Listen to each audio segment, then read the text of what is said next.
Dear students, आज हम देख रहे हैं हिंदी कंपलसरी का जो आपका पेपर है, यानी हिंदी अनिवार्य का जो पेपर है उसकी बात हम कर रहे हैं। तो चलिए इसके क्वेश्चनों को देख लेते हैं और इसको सॉल्व करके देख लेते हैं क्या क्या उत्तर रहेंगे।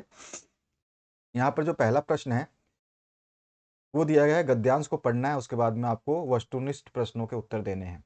ईर्ष्या का यही अनोखा वरदान है, जिस मनुष्य के हृदय में ईर्ष्या घर बना लेती है वह उन चीज़ों से आनंद नहीं उठाता है जो उसके पास मौजूद है, बल्कि उन वस्तुओं से दुख उठाता है जो दूसरों के पास है। वह अपनी तुलना दूसरों के साथ करता है और इस तुलना में अपने पक्ष के सभी अभाव उसके हृदय पर दंश मारते रहते हैं। दंश मतलब डंक मारते रहते हैं। दंश के इस दाह का भोगना कोई अच्छी बात नहीं है, मगर ईर्ष्यालु मनुष्य करे तो क्या करे। आदत से लाचार होकर उसे यह वेदना भोगनी पड़ती है। एक उपवन को पाकर भगवान को धन्यवाद देते हुए उसका आनंद नहीं लेना और बराबर इस चिंता में निमग्न रहना कि इससे भी बड़ा उपवन क्यों नहीं मिला। एक ऐसा दोष है जिसे ईर्ष्यालु व्यक्ति का चरित्र भी भयंकर हो उठता है।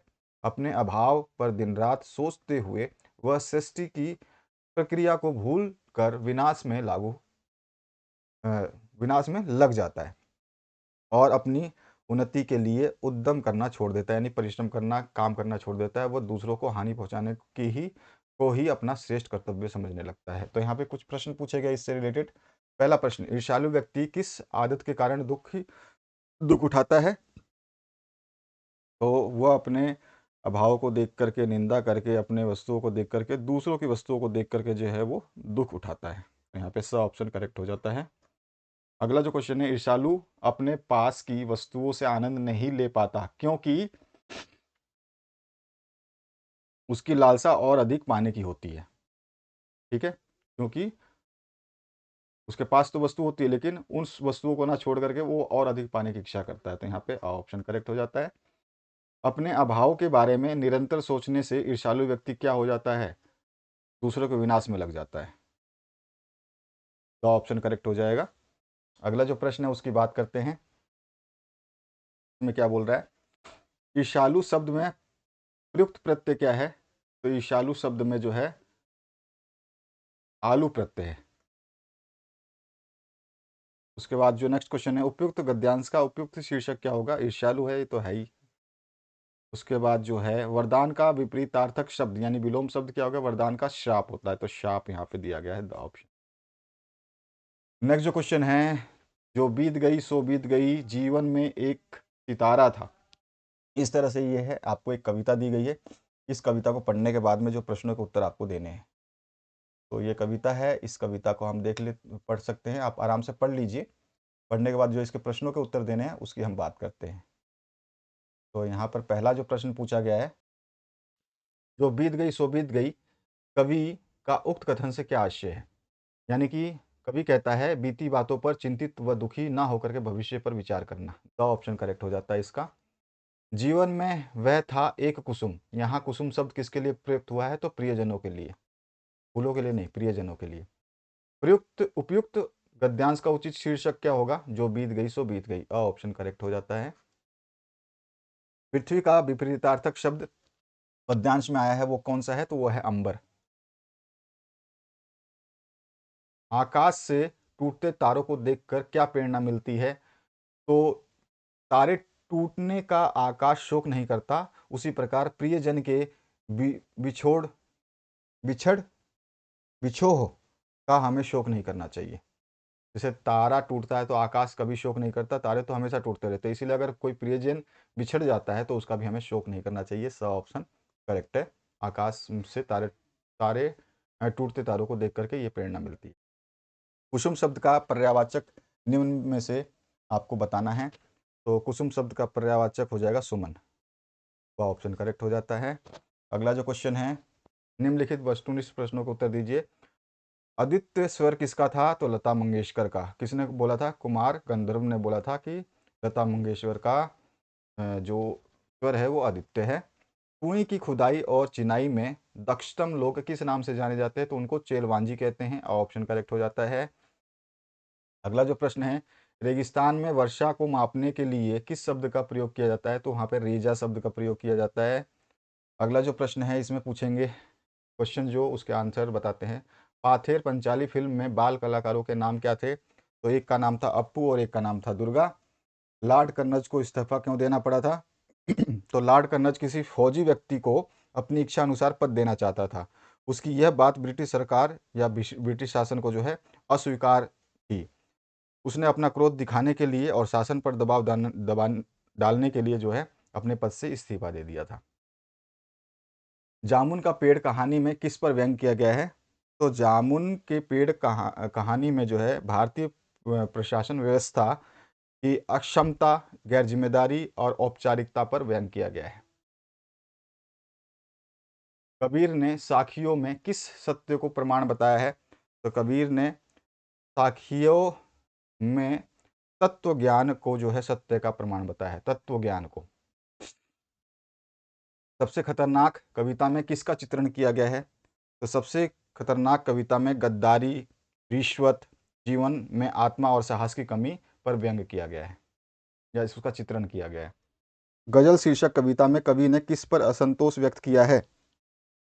तो गजल में जो है ये दुष्यंत कुमार की कविता है, आपको पता ही है। इसमें जो है कवि क्या कहता है, किस पे असंतोष व्यक्त करता है? राजनीतिज्ञों के झूठे यादों वादों और वर्तमान अवस्था पे। इसके बाद खंड ब की बात करते हैं। तो जनसंचार के प्रमुख माध्यम में आपका आता है, एक अखबार है, पत्रिकाएं हैं, पत्र हैं, पत्र पत्रिकाएं हैं, अखबार है, और रेडियो है, टेलीविज़न है, इंटरनेट है, फिल्में हैं। ये सारी की सारी जनसंचार के प्रमुख माध्यम हैं।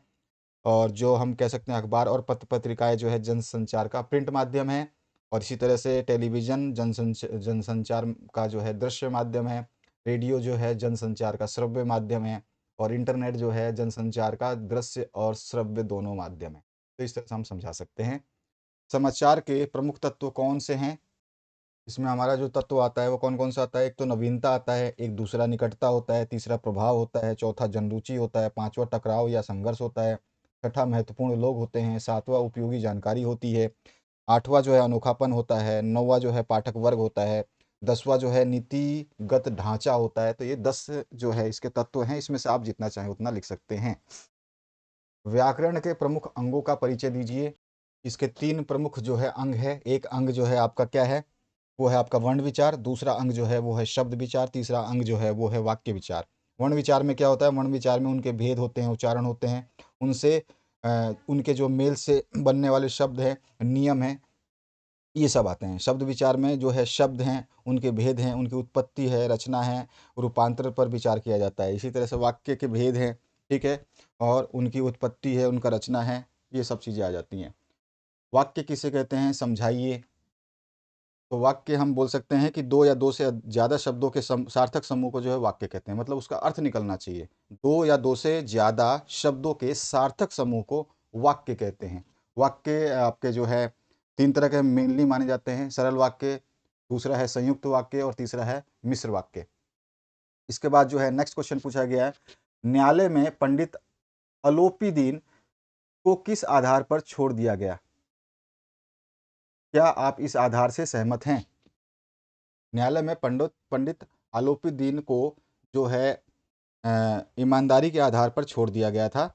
और हम जो है इस आधार से बिल्कुल सहमत है, क्योंकि ईमानदारी जो है वो बहुत ही लोकप्रिय चीज़ है, जो कभी ख़त्म नहीं होती है और जीवन उपरांत चलती रहती है। तो उसकी ईमानदारी ने उसको जीत दिलाई थी, ठीक है। ये कहानी जो नमक का दरोगा है, ये हमें यही सीख सिखाती है कि हमें ईमानदारी से रहना चाहिए।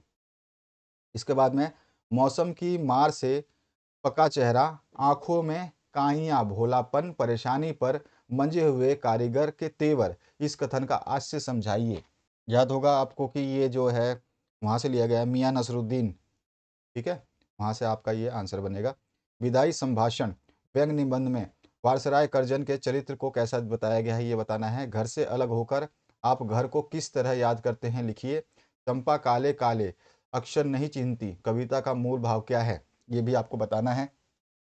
इसके बाद में तारो अब मोही, मीरा अपने आराध्य से ऐसा क्यों कह रही है, और खड़िया पट्टी की क्या खासियत है, और चित्रपट संगीत को विलक्षण लोकप्रियता कैसे प्राप्त हुई। खंड स की बात करें तो यहाँ पर दिया गया है, संस्था प्रधान की ओर से पुलिस अधीक्षक यातायात को एक उचित प्रारूप में पत्र लिखिए जिसमें अपने विद्यालय परिसर में विद्यार्थियों के लिए प्रशिक्षु चालक अनुज्ञप्ति पत्र यानी कि लर्निंग लाइसेंस कैंप लगवाने का अनुरोध किया गया हो। अथवा में है, अपनी ग्राम पंचायत के सचिव की ओर से अपने जिला कलेक्टर को गांव में फैली मौसमी बीमारी यथा मलेरिया जैसे कि डेंगू है, चिकनगुनिया के उपचारार्थ चिकित्सकों की टीम भेजने हेतु कार्यालय पत्र लिखिए। ऑफिस आपका जो है ये कार्यालय पत्र हो गया। अब यहाँ पर जो है, आज के दूषित खान पान पर एक फीचर लिखिए। अथवा में है, भ्रष्टाचार का सर्वत्र बोलबाला है, इस विषय को आधार बनाकर संपादकीय लिखिए। अगला जो क्वेश्चन है उसकी बात करें, आपके विद्यालय में वार्षिक उत्सव का आयोजन किया गया है, उसका एक प्रतिवेदन तैयार कीजिए। खंड द की बात करें, आपके जितने भी क्वेश्चन पेपर हैं उनको ढंग से पढ़िए, इस तरीके से याद करिए, आपका स्कोर अपने आप इंप्रूव होता चला जाएगा। विद्यालय में अनुशासन, पर्यावरण प्रदूषण, बेटी बचाओ बेटी पढ़ाओ, जल संरक्षण हमारा दायित्व। निम्नलिखित गद्यांश को सप्रसंग व्याख्या कर देनी है। ये गद्यांश है आपका, ठीक है, ये वाला पहला गद्यांश है। अथवा भी पाठ दिया गया है, अगर आप वो नहीं करना चाहें तो इसका भी सप्रसंग व्याख्या करना है। फिर काव्यांश की सप्रसंग व्याख्या करनी है, इसमें भी आपके दो काव्यांश है। पहला काव्यांश ये है, कविता से दिया गया है। दूसरा काव्यांश ये है आपका, ठीक है। उसके बाद में है, राजस्थान में कुएं निर्माण की प्रक्रिया को समझाइए, अथवा जो है संगीत के क्षेत्र में लता का स्थान निर्धारित कीजिए। तो इस तरह का ये प्रश्न पत्र है जिसको आपने देखा, अच्छे से समझिए, तैयार करिए, अपने आप को देखिए कि आपने इस तरह के क्वेश्चंस तैयार किए नहीं किए। और बाकी प्रश्नों के जो आपके पेपर हैं वो जल्द ही जल्द अपलोड किए जा रहे हैं, उनको भी देख लेना। आपके सारे सब्जेक्ट मैक्सिमम जो है समय मिलते ही अपलोड कर दिया जाएगा। Thank you very much, have a good day.